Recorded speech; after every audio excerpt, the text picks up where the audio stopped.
Hello students. आज हम सीखेंगे कि नॉन स्टोइकियोमेट्रिक त्रुटियां कौन सी होती हैं, नॉन स्टोइकियोमेट्रिक डिफेक्ट्स जो हैं वो क्या होते हैं।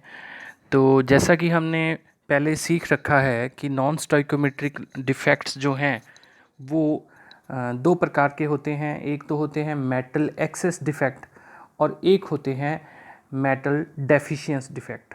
हिंदी में मेटल एक्सेस डिफेक्ट का मतलब होता है कि धातु अधिक्य दोष, यानी कि क्रिस्टल के अंदर धातु जो है वो ज़्यादा हो जाए, यानी कि धातु का जो अनुपात है वो ज़्यादा हो जाए। तो इसमें दो प्रकार के थे, जैसा कि पिछले वीडियो में आप देख चुके हैं।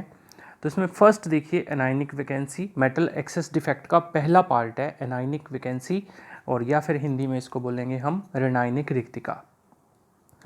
तो इसमें ऋणायनिक रिक्तिका में क्या होता है कि एनायन जो है वो अपना स्थान जो है वो छोड़ देते हैं जालक स्थल लैटिस साइट से, और अपना जहाँ से वो एनायन जाएगा वहाँ पर एक इलेक्ट्रॉन रह जाता है जो कि उसकी पूरे क्रिस्टल लैटिस की न्यूट्रलिटी को या उदासीनता को बनाए रखता है।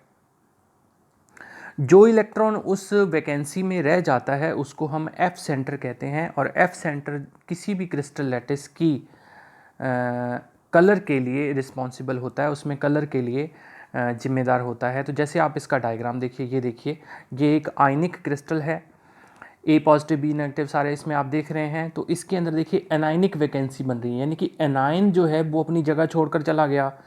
एनायन जब अपनी जगह छोड़कर जाएगा तो आप खुद सोचिए कि इसके अंदर क्या होगा, कैटायन जो है वो ज़्यादा हो जाएंगे।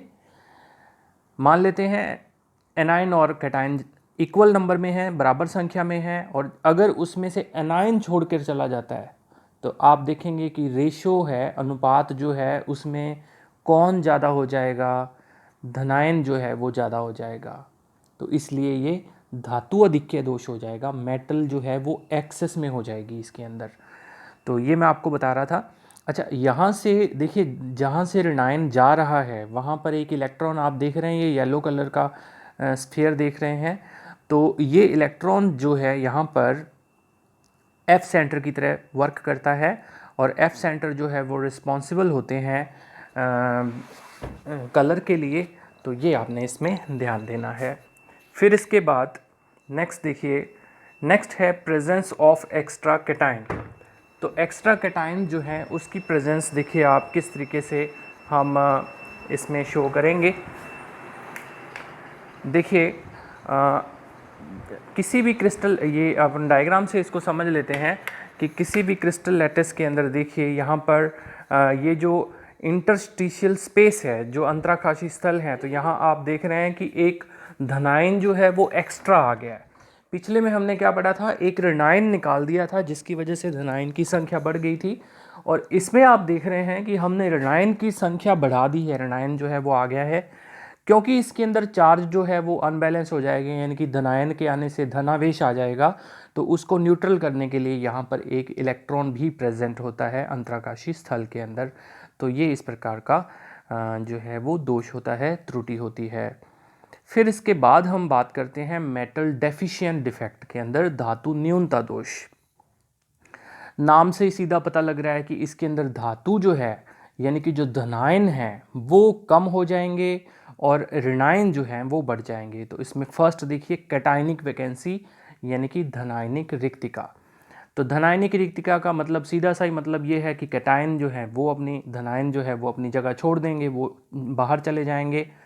और क्योंकि धनायन बाहर चले जाएंगे और उसकी वजह से ऋण आवेश बढ़ जाएगा, नेगेटिव चार्ज बढ़ जाएगा, तो उस नेगेटिव चार्ज को बैलेंस करने के लिए क्रिस्टल जालक में जो पहले से उपस्थित कोई ना कोई आयन है, धनायन है, उसके ऊपर चार्ज बढ़ जाएगा। जैसा कि आप एग्जाम्पल इस डायग्राम से समझिए, ये एग्जाम्पल है, देखिए ए पॉजिटिव बी नेगेटिव सबको दिखाई दे रहा है।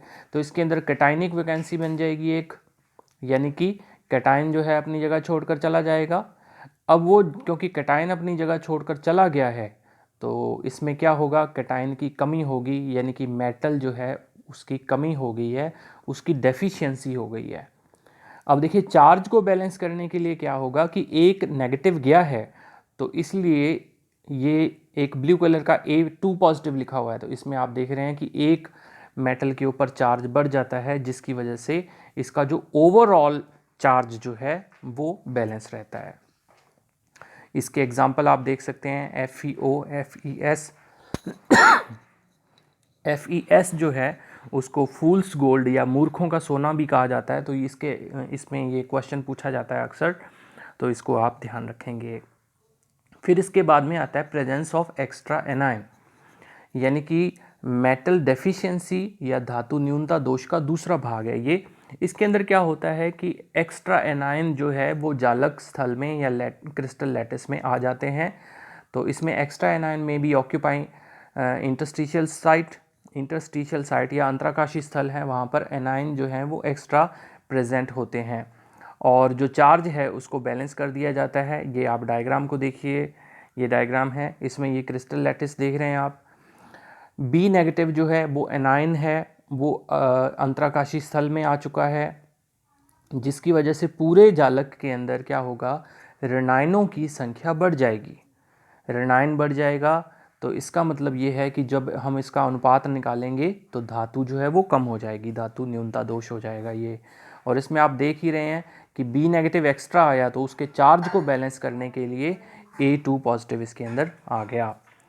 लास्ट जो था, पहले दोष हमने पढ़े थे स्टोइक्योमेट्रिक, दूसरे हमने पढ़े थे नॉन स्टोइक्योमेट्रिक, और तीसरे जो थे वो इम्प्योरिटी डिफेक्ट थे, अशुद्धता त्रुटियां थी। तो ये सिंपल सा ही है कि किसी भी क्रिस्टल लैटिस के अंदर जब कोई एक्स्ट्रा कैटायन जो दूसरे टाइप का हो, अलग नेचर का हो, वो जब आ जाता है तो हम उसको इम्प्योरिटी डिफेक्ट बोलते हैं। जैसे कि NaCl के क्रिस्टल के अंदर स्ट्रॉन्शियम की इम्प्योरिटी मिक्सअप हो जाती है। ये इसका डायग्राम है, देखिए NaCl का क्रिस्टल है, NaCl सारे, तो यहाँ पर एक स्ट्रॉन्शियम प्रेजेंट हो जाता है Sr2 पॉजिटिव, तो इसको हम अशुद्धता त्रुटि कहेंगे।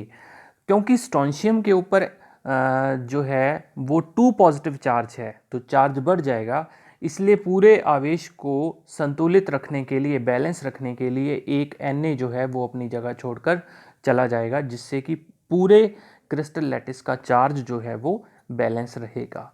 तो ये आपने ध्यान रखना है। तो जो डिफेक्ट, जो त्रुटियों का जो टॉपिक था वो यहाँ पर पूरा हो जाता है। Thank you.